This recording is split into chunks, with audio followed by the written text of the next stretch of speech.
ভারতের বিরুদ্ধে শান্তি, নিরাপত্তা এবং কৌশলগত স্থিতিশীলতাকে ক্ষুণ্ণ করার অভিযোগ পাকিস্তানের।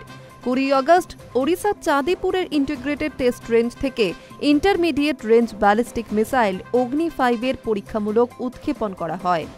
কৌশলগত এবং প্রযুক্তিগত পরীক্ষা সফল হয়েছে বলে খবর, আর এতেই ঘাবড়ে গিয়েছে ইসলামাবাদ।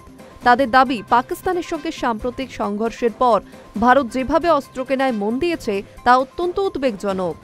আন্তর্জাতিক আঙিনায় বহুবার পাকিস্তানের মুখ পুড়েছে। সাম্প্রতিক অতীতে পহেলগাঁও হামলার মতো ঘৃণ্য চক্রান্তের নাম জড়ানো প্রতিবেশী দেশটির মুখোশ সামনে এসেছে প্রতিবার।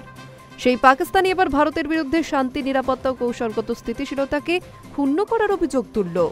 পাকিস্তানের বিদেশ দপ্তরের মুখপাত্র শফকত আলী খান সাপ্তাহিক সাংবাদিক সম্মেলনে বলেন, আমরা লক্ষ্য করছি ভারতের অস্ত্র সংগ্রহ বা ক্রয়ের বিষয়টি, যা কেবল পাকিস্তানের নিরাপত্তার জন্যই নয়, আঞ্চলিক স্থিতিশীলতার জন্য সামগ্রিকভাবে বিপজ্জনক।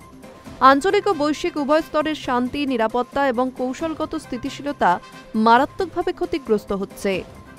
Centre for Strategic and International স্টাডিজের মিসাইল ডিফেন্স প্রজেক্ট অনুসারে এই ক্ষেপণাস্ত্র 5000 কিলোমিটারের বেশি দূরত্ব অতিক্রম করতে পারে, ফলে এর আওতায় অবশ্যই থাকবে পাকিস্তান।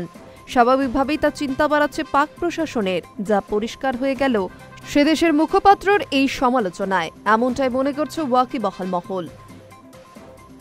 High news network.